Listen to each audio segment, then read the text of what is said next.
রহমতুল্লাহ আলমডাঙ্গা হক filling station তেল পাম্পে সকাল 7:30টা থেকে তেল দিচ্ছে। আমরা দীর্ঘ লাইন দেখতে পাচ্ছি মোটরসাইকেলের। এখানে যে দীর্ঘ লাইন দিয়েছে সকাল থেকেই আমরা উত্তরা ফিলিং স্টেশন দেখতে পাচ্ছি, যেখানে ভিআইপি লাইন দিয়েছে একজন।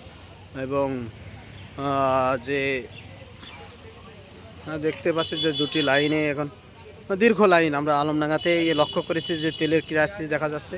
এখানে দেখুন যে এত পরিমাণ মানুষ এখানে তেল দিচ্ছে।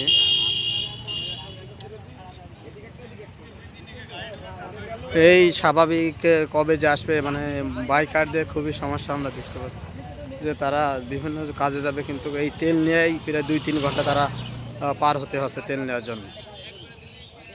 আসসালামু আলাইকুম রহমতুল্লাহ। আপনি কখন থেকে ওয়েট করছেন? আমি 1 ঘন্টা ভাই। 1 ঘন্টা হয়ে গেছে প্রায়। দেখতে পাচ্ছেন সম্মানিত দর্শক শ্রোতা যে এখানে এই ভাইটি প্রায় 1 ঘন্টা ওয়েট করছে।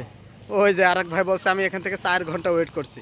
তবে এই সমস্যার সমাধান না হলে একটা জীবন থেকে প্রায় 5-6 ঘন্টা তাদের হারিয়ে যাচ্ছে। তারা হয়তো এই সময় কোনো কাজে ব্যস্ত থাকতো, কিন্তু তেল নিতে তাদের 2-3 ঘন্টা শেষ, আরও অন্য কাজ তো বাকি আছে। এই সরকার কি পদক্ষেপ নিচ্ছে আমরা যে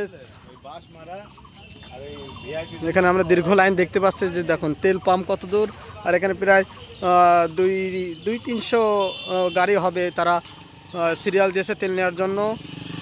এখন এরা অনেক দূরে আছে, যেখানে তেল দিচ্ছে তেল পাম্প থেকে অনেক দূরে আছে। প্রায় এনাদের এখনও তেল নিতে প্রায় 1-2 ঘন্টা লেগে যাবে।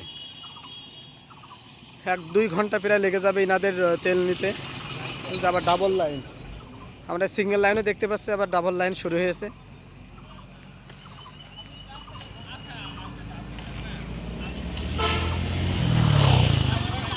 তেল নেওয়ার জন্য সবাই চলে এসেছে।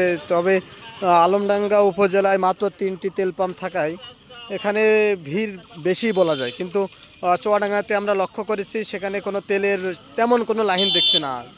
5-6 জন মতন লাইনে থাকছে চুয়াডাঙ্গায়, কিন্তু আলমডাঙ্গা উপজেলায় কোনো লাইনই দীর্ঘ লাইন।